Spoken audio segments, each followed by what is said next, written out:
You know, like I always thought one of my favorite photographers since I was in art school was this guy Peter Hujar, who I ended up meeting later. But I mean, he was a super refined photographer. I mean, this is like photography on the level of poetry. Like poetry is possibly the most perfected form of language. Well, for some a photographer like Peter, spending so much time in the darker. I mean, number one, you're looking for the moment, and you're kind of out there in the world, hoping you're going to get lucky enough to see something that's great. You know what I mean? And then capture that at the right angle with the right composition and all this. So there's a lot of things going on with that, but you're kind of at the mercy of what's around you. So I'm like, I don't really feel like that's something I can do per se, but I do. I'm interested in film. I'm interested in narrative. I'm interested in the idea of multiple images telling maybe not necessarily a story, but also just could have design continuity or abstract connections in compositional continuities between images that have nothing to do otherwise with each other. They just have echo and angle or something like that. There's a million ways to go at this, and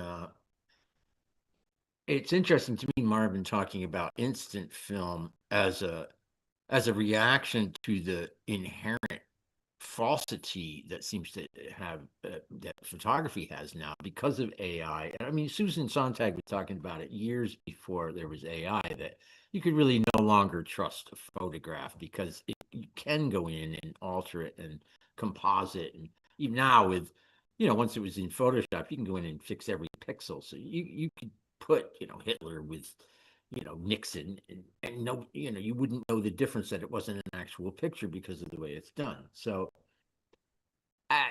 in a way, using an instant, let's use Polaroids because that can't be faked. Well, that's kind of like, I guess, heating your home with a fireplace because because you don't want to support fossil fuels or something. But meanwhile, everybody else is bashing down the road with the fossil fuels of the AI or whatever. But no, I mean, it's fine, and these are very verifiable images. So I don't have a huge amount of examples of Polaroids, but I do have a few. And the other things are people that are working with that kind of immediacy of photography, like going and finding something. And then I have other people. So I'll explain the thing. I want to share my screen with the examples that I've found for you. So let me see. Okay, I'm going to share this. And I'm going to maximize this and hopefully you guys will be able to all see these pictures. Okay. So now these images are by friends, either by friends or friends of those friends. And my first example is David Wojnarowicz. And his very earliest work when he was just starting out as an artist was a series of photographs he took. He had cut out a picture of the French poet Rimbaud, and worn it himself or had other people wear it and took photographs of themselves walking around New York wearing this mask, which is a little strange because, Rimbaud, I guess he'd hit Paris. There's a wonderful show at the Leslie Lohman Museum of David's Rimbaud photographs, so all of them. I only have a few examples here. But and Marguerite wrote an essay about them, and it kind of made me understand them a little bit better than I had. But Rimbaud had he went to Paris and then had an explosive gay relationships, and really found his place as a poet at that moment. And so David, coming into the New York art scene, kind of used Rimbaud as a device, to establish his own, gay presence in New York and deal with it as an artist. And it's his first really finished work. I thought it was really amazing once I really understood it. Like, here he goes, Rambo's riding a motorcycle, which is cool. And like, here's Rambo on the subway, So these really have a feel of the immediate. I mean, this is basically really a snapshot. It's not necessarily a Polaroid, but David was probably might have been even using like a little brownie camera, like, super. I used one of those when I was in art school. You snap it, boom, you go develop the thing. It's cool. It's like it has that kind of funky, blurry look like that. These are maybe, but that was the early 80s. Then Marguerite and I met David, and he did a couple shows with us. And at one point, he came to our gallery, and our son had been out with the babysitter who like kind of obliviously walked him into a a stop sign on the street and cut his eye. Like he still has Crosby's now like 40. He has a cut. You can see the clear scar on his eyebrow where that was. Well, David, of course, David's like this whole thing of like he's a heavy duty gay hero and he's died of AIDS and he's a very well known guy. But David always kind of he had a tendency to go towards the dark side. So I guess he saw the kid with the call it Crosby's boo boo. But yeah, he took 3 shots and they seem to be a piece together. Well, now you might interpret that in the context of David's work, like, oh my God, here's this abused child. Well, it wasn't technically what happened here, but the effect still is it's definitely a Wojnarowicz piece here, no question. We have that, and it's a previously unknown Wojnarowicz piece, but very much in his style. Around that same time, here's some actual Polaroids that David took in the subway, and this is actually sort of a triptych because they're really from us sitting there and he saw this child and you have like this frozen moment in time from literally 1986. That's when we were there researching the book, and that's the subway in 1986. So it's a frozen thing, and it's very real, and I really love this little thing. And this is also here's another unknown Wojnarowicz. So there we go. Now a very good friend of David's is Nan Goldin, who now blue chip Nan. She's done very, very well. She's hugely influential in a lot of ways. Like her work is very well known from like, she's like even TV commercials. Something about the way Nan would get this a picture with a hideous natural light of some sort, and it gives it this very saturated color, and she just would catch people unaware. And I got to say, she had a tendency not to get their best angle, but then it wouldn't really be a Nan photo if they didn't look like shit, sort of. I don't know.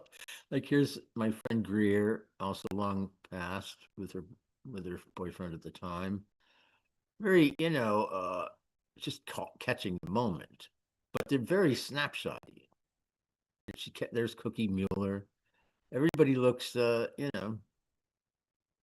everybody looks like they're caught at their most unguarded, and the color is always a punch. Like, wow, that looks like a fun party. I gotta say that really does look like a fun party, and that's what Nan could do. And this kind of approach of just the craziness and the reality of it that really influenced, I think, a lot of advertising, fashion magazine art. Nan's very well known in those circles and in TV commercials and in TV and in films and TV. Her approach to catching this unvarnished reality really was very influential and continues to be. Here's her shot of me and Marguerite and our son Crosby, all the way back from around the time we published that Miles II. So that's to be about 94, 95. Yep. She catches the rotten hole in the wall. We needed to fix that. Now we get another guy. This is hopefully is her head cut off to you guys? I'm not seeing the head, but hopefully a little bit. I can shrink it down just a bit. There we go. Maybe this is better. At least you can see it, right? Yeah, Richard Current, another friend of David's. Now, Richard has, like he's done very, very well, and he worked for Vice magazine for some years, and he has a lot of books out. Mostly, they seem to be. He somehow talks young girls into coming and taking off some clothes and he just photographs young girls. That's his thing. Here's a whole series of young girls standing in front of refrigerators. This is his thing. Richard does very well with this, and they do have a very, sort of fresh look to them. It's a little too fresh. I don't know. Richard's got his whole thing. I really don't know what to say about it, but yeah, this is his thing. And he did a show. These were actually, I'm not sure if these don't look like Polaroids to me, but he did do a show in the East Village of girls looking out in their refrigerators, and they were all Polaroids. So he managed to talk a gallery into doing a whole show of Polaroids. This is really directly what Marvin is talking about. Here's the, well, nothing could be faked about these girls. I don't know what the hell. Anyway, yeah, Richard, he's what a business. She looks like she's on her way someplace nice. Okay. Now we have Ruth. And Ruth is here with us, and maybe she can talk about this a little bit when I'm done here. But what I wanted to point out was that she's managed to photograph these cows like very, very sensitively, and these are very, very beautiful photographs. I mean, they're not a question. They remind me of Peter actually, but she really she's done something with some of these where they seem to be painterly interfere with somewhat in a painterly sort of way, but I'm not sure. She can tell us about that. But they do display a certain kind of personality to these beasts that's quite gripping. Like, check this one out. This guy looks really sinister. Like, holy, I mean, the other ones are very sweet, kind of, but this one, I don't know, this one scares me. It's like, call the exorcist. It's like, and then you got this lovely person here. She's, I just really love that you put so much feeling into them, and then there's this other pattern thing that's going on top too, and I'm going to ask you about that later. But let's let's move to the next thing. Is now these are a little weird. This is a bit too slick, but I just saw these the other day at a photographer named Mark Seliger. Marguerite, we might know this guy. He sounds familiar. Did these shots of for the Sopranos in Vanity Fair. Well, what I found is interesting, and this is one of the things I wanted to talk about, is that apart from Marvin's thing of the evidentiary quality of that things can't be faked, uh, I think there's a place in the art aspect of photography to do things like manipulate, more overtly manipulating or staging things. And so this is leading me into some other staging things, but in this case, he uses the actors. He staged the things to be within the personality of the characters the actors play. So it's a setup like here's the barbershop thing, and this dude's dead. That's young Tony Soprano, his son, who's not really a criminal. He's there with a dead body, but these guys were so jaded and evil, they don't really care. And that the whole point is like here's the wives, there's the matriarch, she's dead, and they're all going to jockey for the position, like, and so they're setting up like scenes like here's this guy's in so much trouble because his wife was in the previous thing and she's going to kick his ass for this, so all this kind of stuff. It's all within the characters, like these guys are some sinister pricks and they've murdered this guy. And then here you have Tony Soprano with his therapist.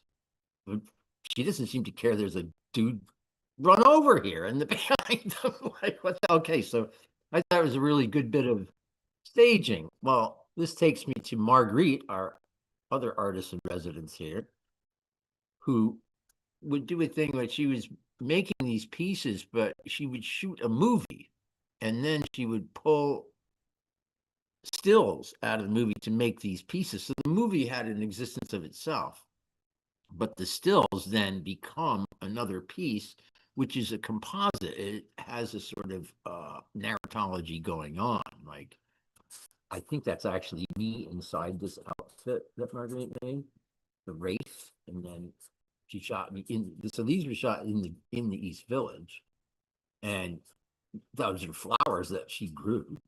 So I mean, she's created everything within the shots, including the garden itself. That's her corner of the garden.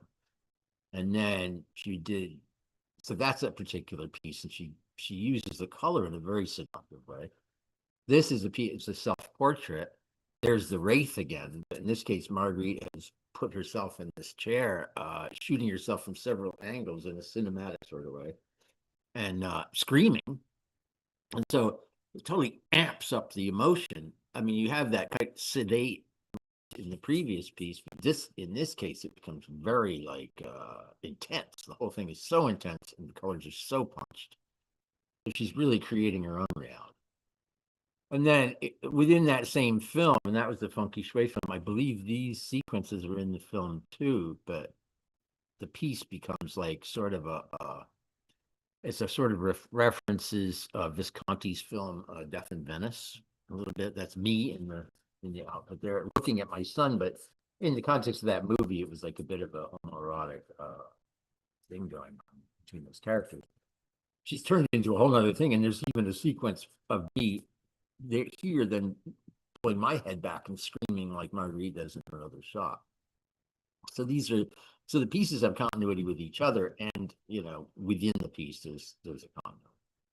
And then we actually we went to France. We went to the Camargue, which is this very intense place in there, and we shot Marguerite's film. Is it Lateral Demise? I think the film Antonelle. But it's even a traveling further back in time here, and it's the same players because here's Crosby, and there's Marguerite and Crosby, and then this